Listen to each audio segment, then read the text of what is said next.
प्यारे बच्चों, question number 17 जो केस स्टडी का या सेकंड पार्ट सेक्शन सेकंड का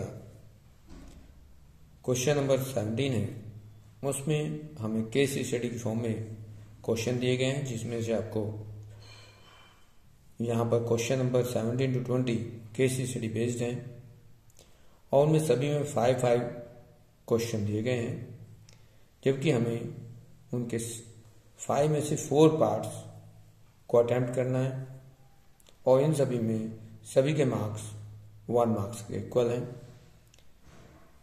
5 पार्ट्स में से 4 को अटेम्प्ट करना है, 4 के सही आंसर देने हैं। तो सबसे पहले पढ़ते हैं कि क्वेश्चन में इंफॉर्मेशन क्या है। जैसा कि इंफॉर्मेशन कहा है कि मुद्रा वस्तुओं और सेवाओं के विनिमय का माध्यम यह कागज और सिक्कों के रूप में पैसा है, जो आमतौर पर सरकार द्वारा जारी किया जाता है और भुगतान की विधि के रूप में उनके अंकित मूल्य के रूप में स्वीकारा जाता है। एक लड़के ने खरीदी गई वस्तु के मूल्य के भुगतान हेतु दुकानदार को 500 रुपये और 20 रुपये के नोट दिए। इस तरह से आगे केस की स्टडी कर रहे हैं। तो फिर उसमें आगे लिखा है कि यदि के रूप में कुल 2640 रुपये का भुगतान किया, यदि 500 रुपये के सभी नोटों को 100 रुपये के नोटों से बदल दिया जाए तो वह लड़का दुकानदार को केवल 640 रुपये ही भुगतान कर पाता है। मान लीजिए कि 500 रुपये के नोटों की संख्या F है और 20 रुपये के नोटों की संख्या G है। तो यहाँ पर आपकी जो इन इंग्लिश लैंग्वेज में इसको पढ़े क्वेश्चन को, तो उसमें कहा है कि currency is of the medium of the exchange for of the goods and the service, it is money on the form of the paper and the coins usually issued by of the government and accepted as it is face value and the method of the payment. A buy made of the payment of the shopkeeper for of the article he purchased in of the denominator is rupees 500 and 20 rupees. The buy paid the 2640 to the shopkeeper if all the denomination of rupees 500 is exchanged with 100, then the buy could have paid 640 only, assuming the number of the currency noted of 500 as F and the number of the currency note of rupees 20 as G. उपरोक्त सूचनाओं के आधार पर निम्नलिखित प्रश्नों के उत्तर दीजिए। Based on the above information answer the following questions. निम्न में से कौन सा विकल्प लड़के द्वारा किए गए भुगतान की राशि का रैखिक समीकरण है। Which of the following the linear equation represents the amount paid by boys.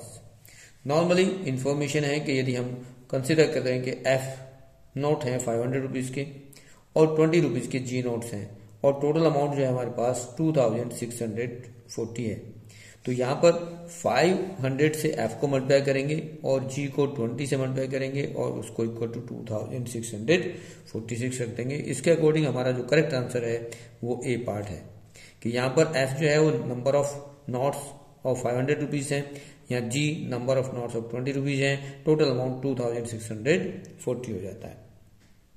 यहाँ सिंपल सी इक्वेशन बनानी है, फॉर्म करनी है इंफॉर्मेशन के अकॉर्डिंग।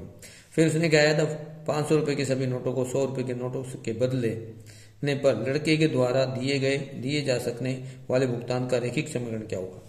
तो अब यहाँ इस इक्वेशन को ही देख रहे हैं कि यहाँ पर जहाँ 500 लिखा हुआ है उसको यदि आप 100 कर दें, 100F प्लस 20G, तो अब आपके पास 640 ही पेमेंट कर पाता है अकॉर्डिंग टू जैसे कि क्वेश्चन स्टडी में हमें दिया गया है। तो यहाँ आपके पास जो इक्वेशन है वो कौन सी इक्वेशन है, यहाँ तो 100, 20 और 640 है। अब यहाँ तो 500 हो गया, ये तो नहीं होगी। अब यहाँ पर 10 और यहाँ 50 दे दिया तो वो भी वैरी नहीं कर रही। बट हमें अगेन ध्यान से देखना है कि यहाँ पर यदि हम 10 कॉमन लेकर डिवाइड कर दें तो 10F 2G और 64, ये आपके पास सी जो ऑप्शन है वो इसको मैच कर रहा है। इसलिए सेकेंड पार्ट का जो करेक्ट आंसर है वो सी पार्ट होगा।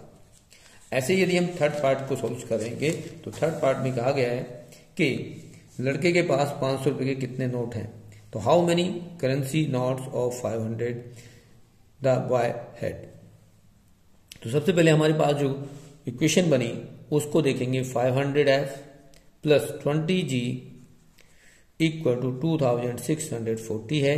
और सेकंड जो इक्वेशन बनी उसमें क्या गया, 100 रुपीज के नोट्स हैं और 20 रुपीज के एजिट्स हैं। जो सेकंड इक्वेशन बनी थी उसमें कुल पेमेंट हमने 640 किया। अब यहां से यदि सॉल्व करें हम, solve for F and G means number of notes जो 500 के हैं या 20 के हैं उनको फाइंड आउट करने के लिए इन दोनों इक्वेशन में सॉल्व करेंगे, एलिमिनेशन मेथड कर दें तो कोएफिशिएंट ऑफ जी दोनों के सेम है। यदि आप यहाँ पर सब्ट्रैक्ट कर देंगे तो आपके पास ये 20G आपस में कैंसिल हो जाएगा, 500 माइनस 100 400 आएगा एफ, और यहाँ 2640 से 640 को माइनस करें तो ये 2000 आएगा। यदि आप एफ की वैल्यू निकालेंगे तो 2000 को आप 400 से डिवाइड कर दें तो आपके पास सिंपल रिजल्ट आएगा 5। तो number of 500 notes be 5 means the correct answer is 5 means जो 500 के नोट्स हैं वो 5 है। नेक्स्ट 4 पार्ट में देखेंगे लड़के ने 20 रुपीज के कितने नोट दिए थे। तो how many currency notes of 20 rupees boy gave. तो अब इसी इंफॉर्मेशन से, अबाउ इंफॉर्मेशन से एफ यदि हमने 5 फाइंड आउट किया है तो यदि हमारे पास जो प्रीवियस इक्वेशन बनी थी उसमें हमने कहा कि यदि 100 किसी भी फर्स्ट और सेकंड इक्वेशन में यदि हम एफ की वैल्यू को पुट कर देंगे तो हमारे पास जी मीन्स 20 रुपीज के नोट्स की संख्या आ जाएगी। तो नॉर्मली हमारे पास क्या है 500 है और 5 नोट्स थे प्लस 20G इक्वल टू 2640। यदि हमें 20G को लेफ्ट में रखेंगे 2640 माइनस यहाँ से मल्टीप्लाई करेंगे तो 2500 आएगा। यदि डिफरेंस करेंगे तो 20G इक्वल होएगा 140 और G की जो वैल्यू आएगी 140 बाई 20 मीन्स 7। तो यहाँ पर जो 7 नोट्स हैं 20 रुपीज के, तो हमारे पास जो करेक्ट आंसर है वो आपका आया कि हमारे पास जो नोट्स हैं 7 रुपीज के, जो नोट्स 20 रुपीज के नोट्स हैं उनकी संख्या जो है वो 7 है।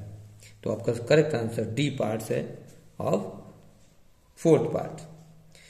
उसने कहा फिर नेक्स्ट में लड़के द्वारा दुकानदार को दिए गए नोटों की संख्या कितनी है। तो आपने 5 तो दिए 500 के और 7 दिए आपने 20 रुपीज के, तो number of total notes is 12। तो आपके पास 5th पार्ट का जो करेक्ट आंसर है वो बी पार्ट होगा और वो 5 नोट्स होंगे। इस तरह से क्वेश्चन नंबर 17 का सॉल्यूशन कंप्लीट होता है।